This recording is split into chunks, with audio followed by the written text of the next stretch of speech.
Época Play comienza un ciclo de entrevistas con quienes hacen la música nuestra. Queremos preguntarle a nuestros chamameceros, más allá de las virtudes artísticas que tienen, cómo comenzaron, cuáles son sus influencias, qué se refleja en sus temas y, finalmente, como pregunta Julián Cini en su tema chamamecero, ¿qué le contás a tu vino? Hoy tenemos a Bocha Sheridan. Bueno. Muy buenas tardes, o buen día, no sé. Estamos acá, bueno, lógicamente tratando de decir cosas de uno, ¿no? Aunque por ahí uno ya no sabe más qué decir de uno, porque dejamos en manos de ustedes, que son los que hacen las cosas bien, de hablar de los artistas. Bueno, yo soy uno más de ellos. Simplemente a veces no me gusta hablar mucho de mí porque no es lo mío, sino lo mío es cantar. ¿Te cuesta un poco hablar de vos? Eso es lo que decís. Y por ahí sí, lógicamente uno se siente a veces como que muy egoísta el hablar de uno, pero bueno, cuando tengo que hablar de mí, por supuesto que sí. Vamos a charlar un poco de la vida, de lo que uno viene haciendo. ¿Cómo fue el encuentro con la primera guitarra, por ejemplo? Bueno, fue allá en el campo, no sabía todavía yo hacer ni una nota, no sabíamos, ¿no? Porque nosotros venimos del paraje San Salvador, junto a un tío el tío Chachel Vallejos, que era nuestro guía espiritual y musical, con quien hemos aprendido los primeros pasos en la música. Cuando éramos chicos todavía no sabíamos afinar. Mi tío tenía 2 bandoneones, uno de estudio y otro con el que él tocaba. Y bueno, tenía un guitarrero, vamos a decirle así, porque guitarrista no, allá en el campo, que era el que más o menos afinaba la guitarra y le acompañaba a mi tío para que saque algunos temas, ¿no? A mi tío le gustaba un poco de todo. El chamamé, le gustaba el tango, le gustaba los pasodobles, bueno, y tocaba un poco de todo él. Así que aprendimos con él nosotros a entonar algunos que otros chamamé por ahí, pero todavía estábamos muy chicos, ¿no? Esa es la primera influencia, digamos. Esa es lo primero, o sea, cuando por familia? primera vez tuve una guitarra en mis manos, lo tuve, pero sin saber afinar, sin saber pulsar y además del tío Vallejos, en la familia Sheridan, de que vinieron de Europa, ¿trajeron algún músico? No, mis abuelos, algunos de mis... Dice que mi abuelo, cuando vino de allá, dice que trajo un acordeón de una hilera y que él más o menos la pulsaba. Yo nunca supe eso, me contaba gringo a mí, que él le habían contado a mis tíos, algunos de hermanos de papá, que claro, él más o menos pulsaba eso, pero no era fácil porque de una sola hilera, imagínate, no sé si tenía 4 bajos, y bueno, sacar algo en ese acordeón hay que ser muy astuto y muy bueno para tratar de sacar alguna melodía. Seguramente a lo mejor tocaba algo, ¿no? Pero yo de esas cosas no me acuerdo. Y ahí ustedes aprendieron, ¿no? Porque todos los hermanos salieron músicos, compositores. Del lado de los Sheridan nosotros no traemos casi nada, porque no hay ningún artista de parte de mis abuelos, de mis tíos, nadie. Nosotros del lado de los Vallejos es donde traemos la mixtura, entonces. Esta mixtura y esta orientación musical y estas ganas de hacer chamamé y de hacer música, ¿no? Del lado de mi mamá, del lado de mi tío. Ellos eran los que nos incentivaban para que nosotros hagamos algo con la música. Les gustaba. Yo que ahí, la música en algunas casas, que por ahí cuando vos te pones a hacer música, va a ser va a ser un vago, va a ser... Eso estaba por preguntar. ¿La música fue un mandato en tu familia o vino acompañando a la familia porque viniste a estudiar al Chaco. Exactamente. Bueno, te ¿Qué cuento, estudiabas, por ejemplo? cuando vine a Mercedes, ya de San Salvador, a cursar la secundaria, ahí recién aprendí más o menos a afinar una guitarra, porque el Quique vino a estudiar con Guido Mesa en Mercedes, porque él hizo la primaria en Mercedes, y ahí mi tío Coco, que era hermano de papá, le mandó a estudiar con uno que enseñaba guitarra.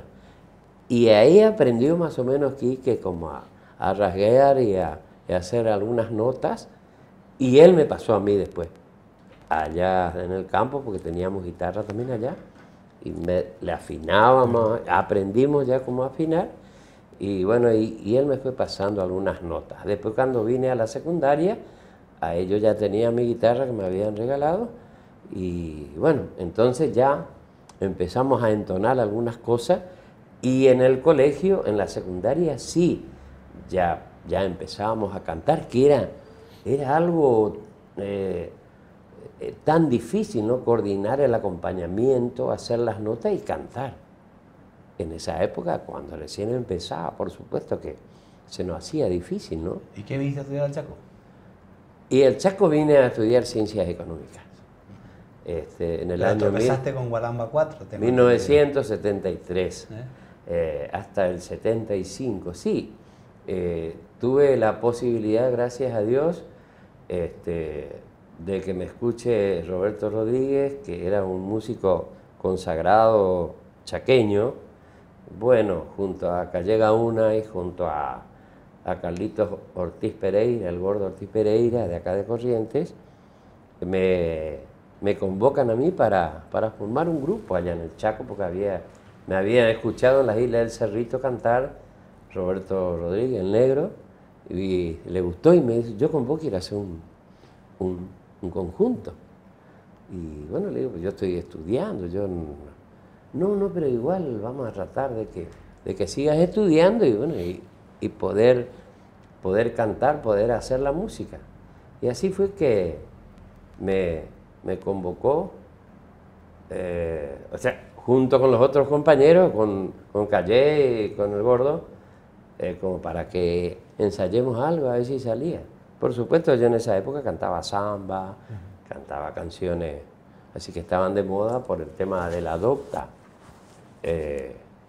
La docta producciones que hacían. Eran los chalchaleros. Claro, todo en esa época, Chalchalero, Quillahuasi, Chango Nieto, Torres Vila, los Cinco del Norte, bueno, los de Salta, los Manceros. Los hermanos Ábalos. Los hermanos Ábalos. Toda esa influencia, digamos. Toda esa influencia de la época, que era lo único que nosotros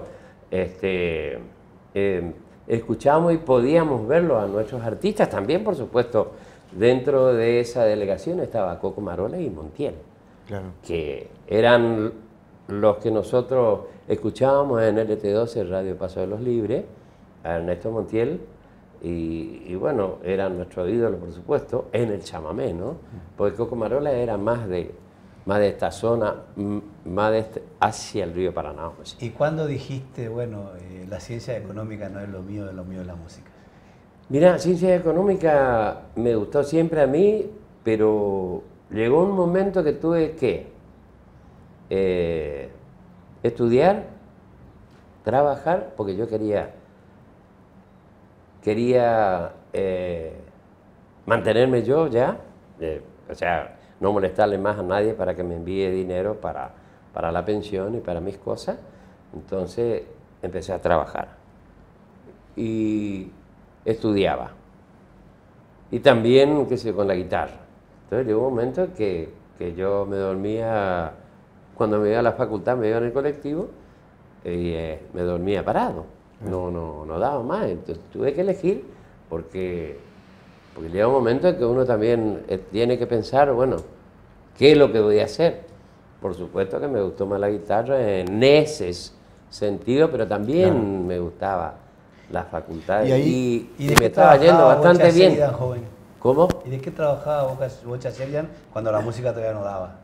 Y yo trabajaba con relación de dependencia en una agroveterinaria, justamente trabajé allá en Resistencia. Estuve un año más o menos trabajando ahí.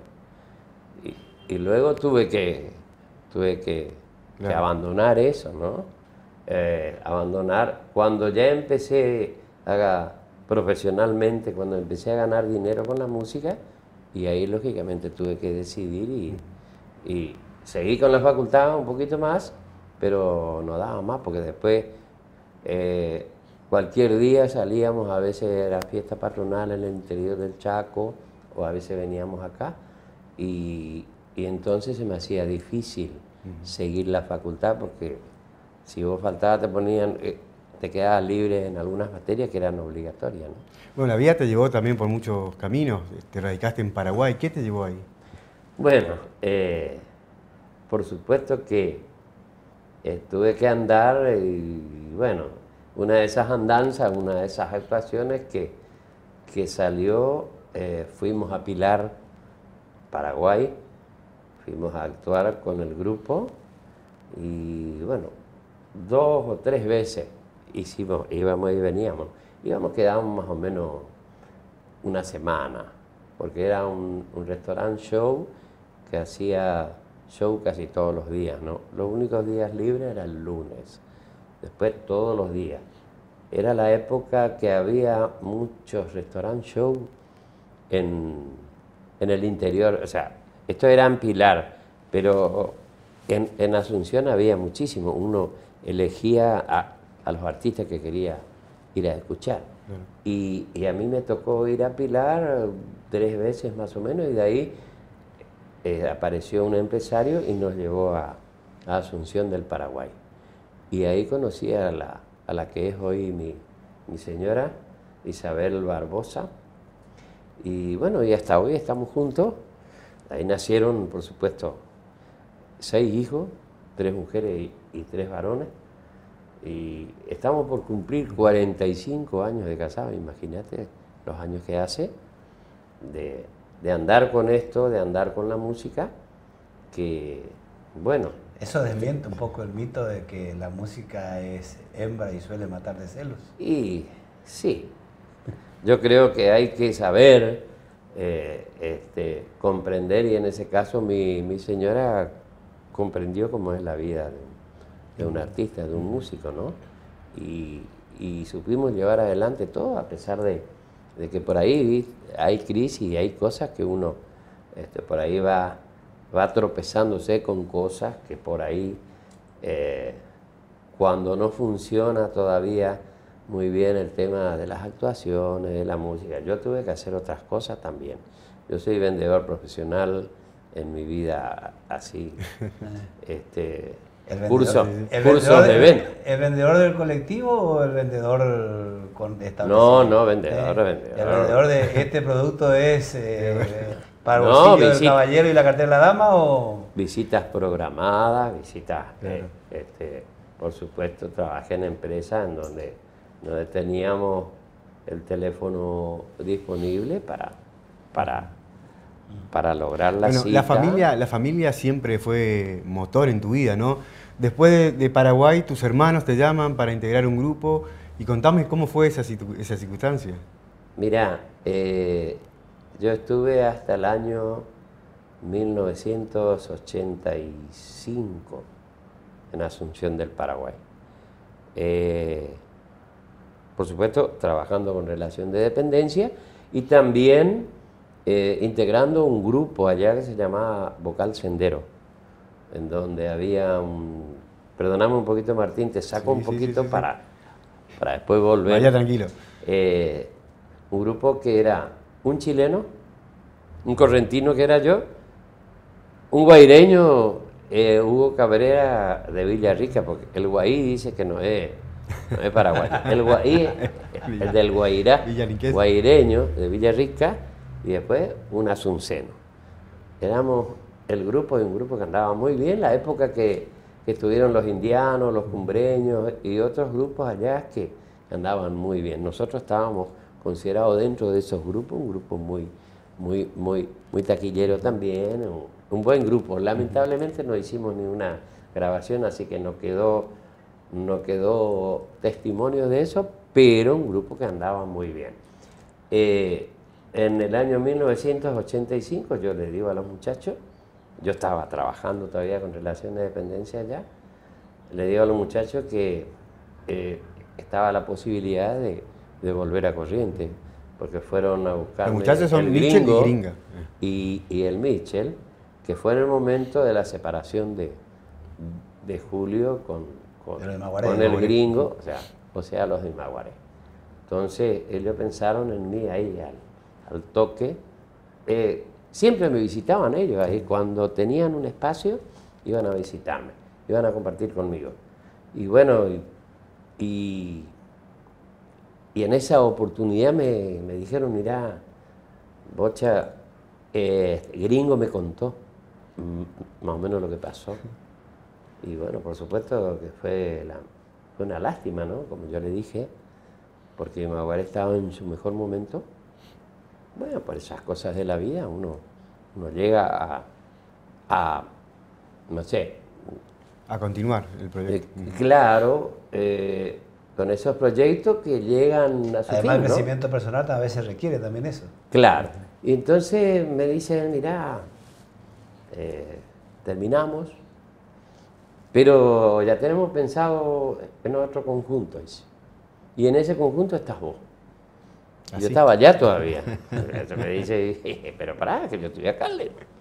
Yo tengo mi familia, tengo todo ya por acá, y bueno. Y ya empezó a hacer las gestiones de él y empezó ya a embalarme a mí para que yo vuelva, ¿no? Y fue así que fines del 85, diciembre, inclusive ya con toda mi familia, vinimos a pasar la fiesta acá, nosotros, y a partir de ahí, ya, con toda la mudanza mía ya. Ya ese caldo de emociones ya te sirvió para decir que sí. Claro, no. Ellos ya empezaron a hacer cuenta que yo ya estaba acá, ¿no? ¿Y cómo fue el inicio del reencuentro?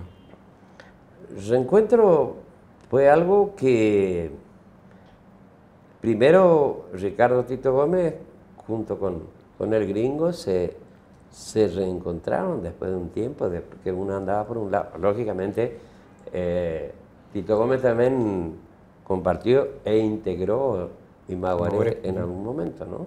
Fue pieza fundamental en los comienzos de Imaguaré.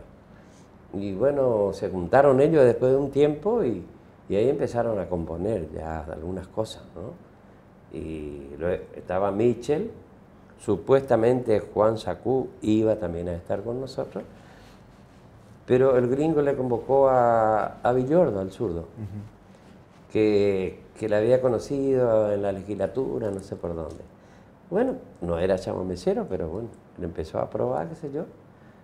Bueno, estaba medio que le gustaba, no le gustaba, y estaba ahí, porque era otra forma de tocar, no era chamamecero. Claro.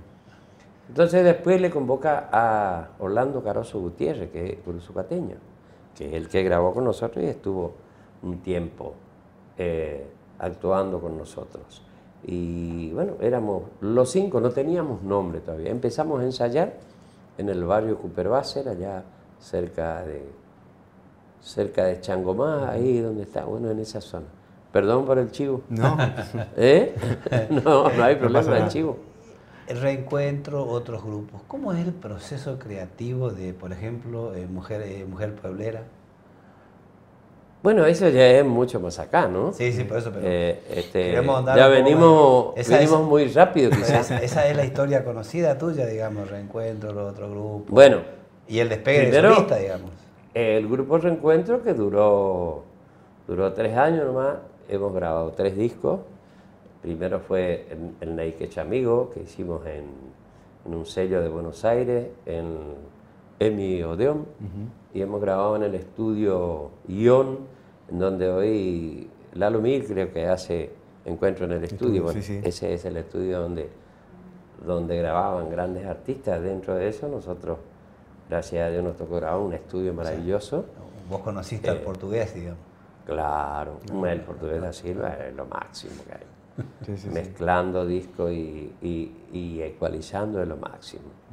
Y bueno, fue él que mezcló con Gringo justamente este primer disco nuestro, que salió una maravilla, ¿no? Naked Amigo. Luego vino El Canto de Nuestra Gente. Ese fue un poco panfleteado, porque ese ya es la época en donde Julián empezó a escribir cosas que por ahí tenía guardado también, y bueno, ya estábamos en democracia. Entonces ahí sale La Cruz de la Pobreza, que es un tema que no era ese el nombre original que Julián tenía para ese tema, era Por la Señal de la Cruz. Sí, al ir santiguándome. Claro, bueno, y ese tema resulta que antes Saday te pedía un nombre y dos opciones. Y porque por ahí a lo mejor no quería que se repita algunos nombres, que ya ¿no? digamos. O si no, ellos mismos te afanaban para ellos. O sea, la gente de Saday, con el perdón, digo yo, esto digo así, pero ese sí puede borrarle después. Como que te condicionaban por ahí algunos títulos. Y te vuelvo a repetir, originalmente te tenía que llamarse Por la Señal de la Cruz, ¿no? Que es algo que Julián quiso que se llame de esa manera. Sí. Porque la Cruz de la Pobreza no queda, parece muy era más muy marketinero bien. La Cruz de la Pobreza. Y sí, ¿no? Pero él no está de acuerdo con ese título. Él de última, bueno, aceptó porque salió de esa manera. Y ese disco, por ejemplo, reivindica al ser humano, ¿no? Ahí está Viejo Peón, ahí está La Tierra no tiene dueño, ahí está que es La Cruz de la Pobreza.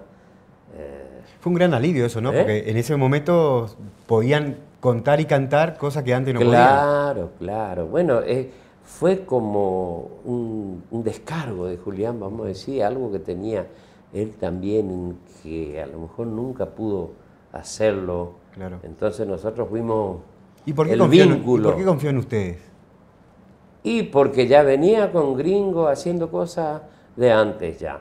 Y porque vio que nosotros nos íbamos a animar, porque yo no sé, uno nunca sabe, pero no tenía miedo. Nosotros, mejor dicho, yo que era el que cantaba y Michel también, éramos como, bueno, que estábamos en libertad, ¿no? Que nadie iba a venir a decirte, che, que eso no cante, o no haga esto.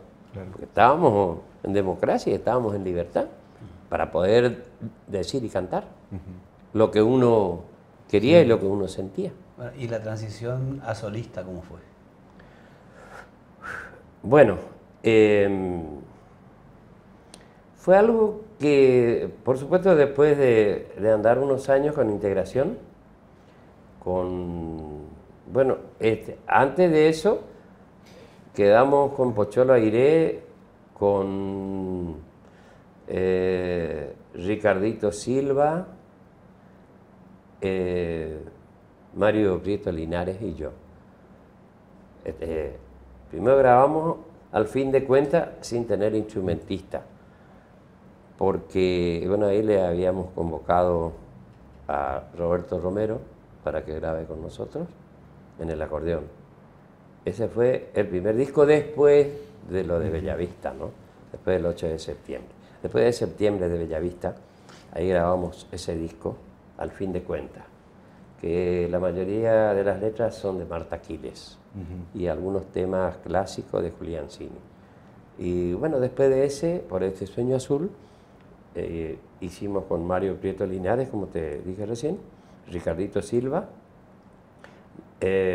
Pocholo Airé y yo.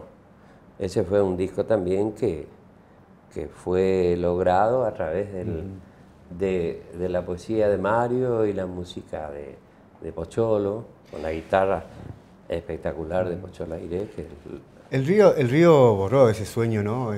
Sabiendo cómo es tu actualidad con tus hijos, el amor que tenés por la familia, no sabemos qué hubiese pasado con ese reencuentro inicial, pero se supone que no, o uno piensa que por ahí hubiese pasado muchos años ese reencuentro con los hermanos en esa conformación. Mirá, si no ocurría lo que ocurrió, por supuesto que el reencuentro iba a continuar, eso estaba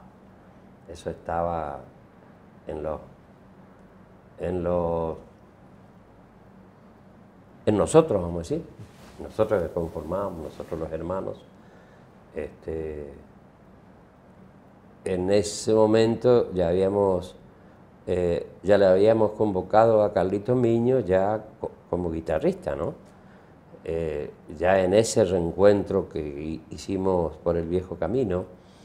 Y bueno, después, como te comentaba, al fin de cuentas y por este Sueño Azul,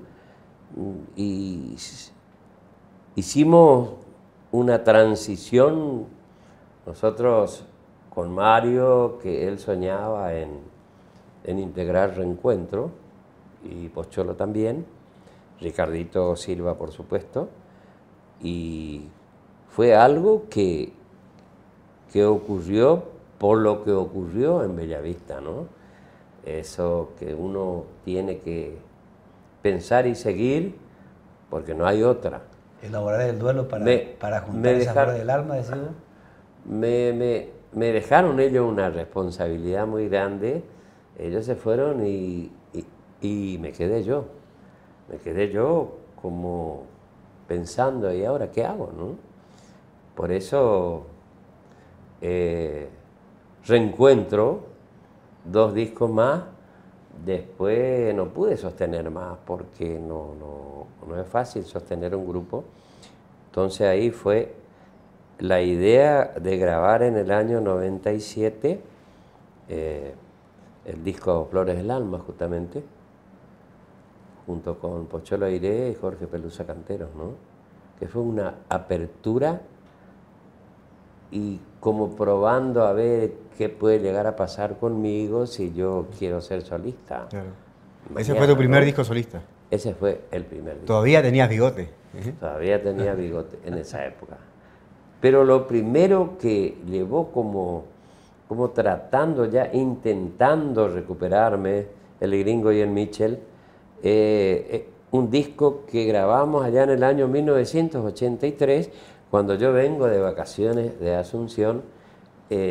Lo hicimos en el estudio de Raúl Díaz de Fonea, y un disco en el cual participa Gringo, Michel, Juan Sacú, Willy Suchar y yo cantando, ¿no? Ellos me armaron toda la orquesta, vamos a decir, y yo canté. Cantamos a dúo con el Michel. Ese fue un poco como ya tratando de que sea el disco como para recuperarme a mí, pero no salió eso. Iba a salir en cassette nomás y no se logró. No sé si no le gustó a Gringo o qué es lo que pasó. Ese no salió. Después se recuperó ese, y que salió después como Bocha Sheridan y su gran reencuentro, que Abraham Elú sacó de esa manera, ¿no? Recuperó y sacó un disco de eso. Hizo un CD. Ese fue un poco la apertura, pero como anticipando ya de que yo alguna vez tendría que ser solista, ¿no? Claro. Pero luego viene integración. Te quedó integración en el medio. Te quedó integración, o sea, Ricardo, Cacho, ellos también andaban que sí, que no, que tenían grupos, que no tenían. Entonces nos juntamos, Miguel Lombardo justamente nos junta y nos dice, che, bueno muchachos, vamos a Cañada Seca, que cumple 100 años, que es su lugar, su pueblo, allá cerca de General Villegas, y nos lleva a los 3. Pegamos unos ensayos así y ya fuimos. Y ahí nace Integración, junto con Ramoncito Quintana, que después le sumamos, y después Eduardo Fría un poco más adelante cuando muere Ramoncito Quintana.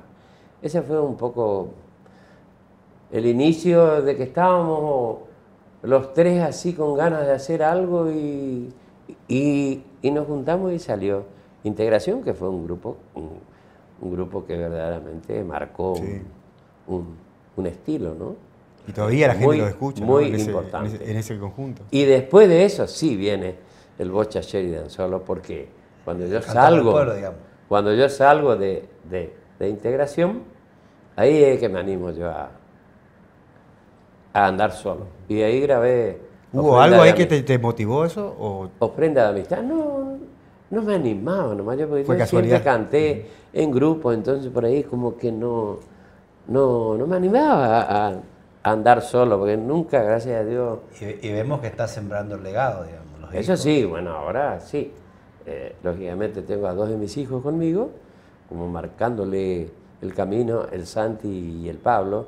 Y después los chicos que me acompañan, que hace un tiempo ya que están conmigo, que es Fabián García en el bandoneón y Sergio Cabrera, ¿no? Anteriormente estaba Juan Hipólito Benítez en Ofrenda de Amistad y estaba Martín Sena también, que estuvo un tiempito también conmigo andando, tocando la guitarra y haciendo algunas voces también. Bueno, luego llegamos a todo esto que es... Ese es el artista. El artista. Bueno, pero rumbeando por ahí- para el litoral. Rumbeando para el litoral y demás. Pero en la intimidad, en la mesita, ¿qué le contás a tu vino? Y a veces no le cuento nada, porque si estoy solo, ¿Y con los amigos? hablo conmigo mismo. Y bueno, ¿qué contás ahí? ¿Qué te contás Bueno, vos mismo? no, hay siempre anécdotas, historias que nacen así, porque entran a preguntarte cosas, ¿no? Y se va uno como entrando a descubrirse o entrando a contar ciertas anécdotas, que son muchas por ahí, pero a veces no hay tiempo para contarlas. Momentos así que uno entra a reflexionar y a ver y a pensar qué tanto uno ya anduvo y qué significa para uno, ¿no? Y para la gente sobre todo. Que yo no me di cuenta por ahí, pero había sido que uno hizo tantas cosas Claro. ya como para que la gente verdaderamente le valore a uno. Entonces esas son las cosas y que yo veo en cada escenario que me toca estar, el cariño y el afecto de la gente. Había sido que uno fue sembrando eso y entra como a cosechar todo eso que uno sembró. Muchas gracias. Gracias a ustedes.